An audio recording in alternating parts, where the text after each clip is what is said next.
Bueno, ya estamos aquí con la presencia del economista Martín Tetaz para analizar las principales noticias económicas de estos últimos días. ¿Qué tal, Martín? ¿Cómo andás? Bien, muy bien. Muchas gracias por la invitación. Bueno, gracias a vos por estar aquí. Una semana en la que se repitieron las noticias negativas sobre la marcha de la economía, en este caso del consumo, con caídas de las ventas en forma significativa en shoppings y en supermercados, del 16,6% y el 14,5% respectivamente en relación de marzo de este año en relación al mismo mes del año pasado.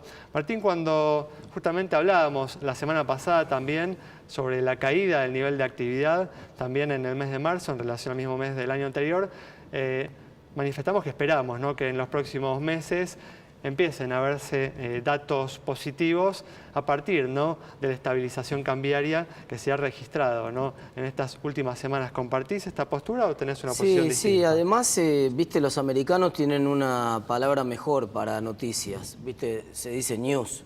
News quiere decir nuevo. Claro. Nosotros tenemos el problema de que el INDEC viene medio lento con la producción de datos, entonces hoy estamos terminando el mes de mayo y tenemos los datos del mes de marzo. Entonces, digamos, ¿qué está pasando hoy? La economía está más cerca de los datos, por ejemplo, que se conocieron ayer de Orlando Ferreres, que muestra reactivación desestacionalizada en el mes de abril. Eso te iba a mencionar, vi el informe de Orlando. Entonces la economía está creciendo 1,2% contra el mes de marzo. Claro, muy concentrada con el impacto del agro, ¿no? El agro creciendo arriba de 50% contra el año pasado y contra el mes pasado, obviamente por razones estacionales. Pero aún sacando la estacionalidad le da 1,2% arriba. Entonces, quiere decir que hay un impacto importante que se va a ver en abril, seguramente en mayo también. Lo que resta ver es si para el segundo semestre, una vez que empiecen a entrar todas las cuotas de las paritarias, desaparece este efecto tan duro que estamos viendo en las estadísticas de la comparación contra el año pasado en términos de consumo, ¿no? Tal cual. Además ya vamos a estar comparando, ¿no?, con un semestre que fue muy malo, que fue el segundo semestre del año pasado, ¿no? Sí, ahora estamos comparando contra un semestre que fue bueno, digamos, hasta el mes de mayo del año 2018 la economía venía pum para arriba, ¿no? Tal cual, exactamente.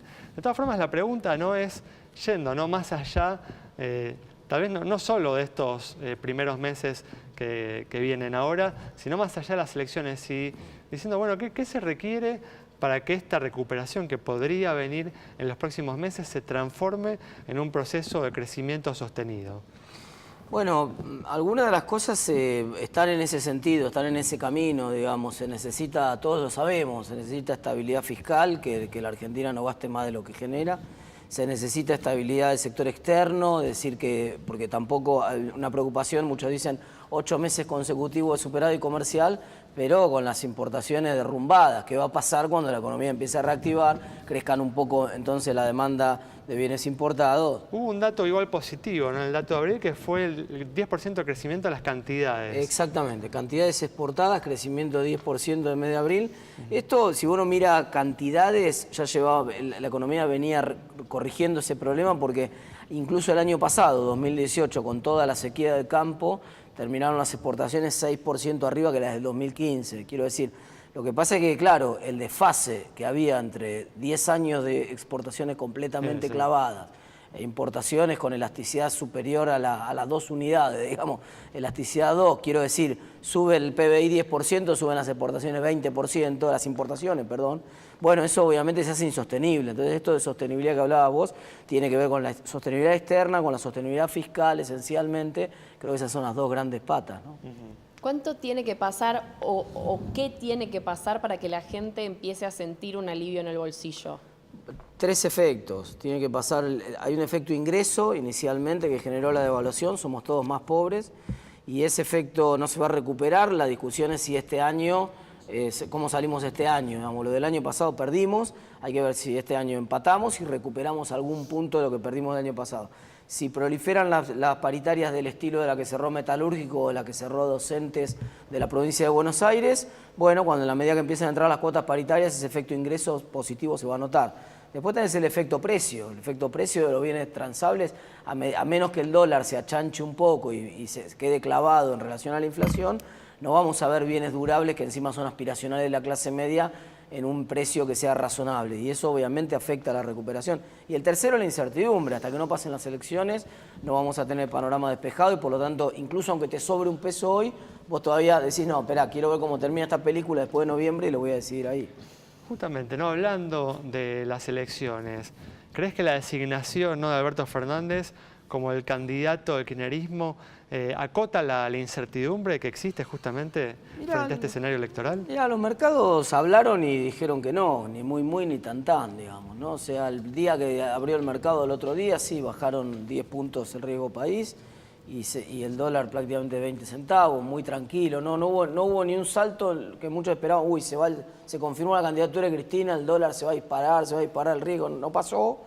Pero tampoco pasó el Alberto moderado, que entonces ahora el mercado dice buenísimo, ya está. No pasó ninguna de las dos. Da la sensación que, por lo menos para el mercado, no hay demasiado cambio. Pero más allá del mercado, ¿cuál es tu postura, ¿no? ¿Cambió algo para vos con esta sorpresiva asignación? No cambió absolutamente nada. Pensé que podía cambiar algo vinculado a lo de Alternativa Federal, que todo esto podía ser una jugada para sumar un pedazo de Alternativa Federal y ganar en primera vuelta, que era la cuestión de Massa, pero por todo lo que pareció hoy, las declaraciones, la confirmación de las 3 candidaturas de Alternativa Federal, da la sensación que para eso tampoco sirvió. Entonces, me parece que no movió mucho. Y en este contexto, ¿qué podemos llamar? O sea, ¿cómo podemos definir la estabilidad cambiaria? Porque de repente hace tantos días no, pero de repente, sí, estos días sí.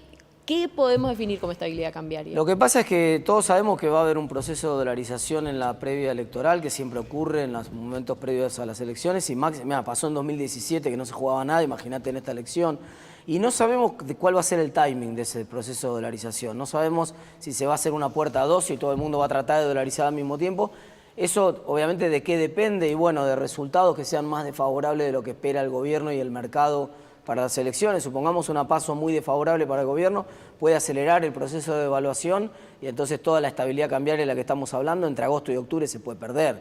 Pero también podría ser lo contrario, podría ser que la paso sea más o menos en el orden que está esperando el gobierno, que el gobierno pierda por 5 o 6 puntos la paso, una cosa más razonable, y entonces el proceso de dolarización continúe por goteo como viene hasta ahora y por lo tanto le dé salida de acá hasta diciembre a los casi 10.000 millones de dólares que quieren dolarizar y no pase nada con el dólar.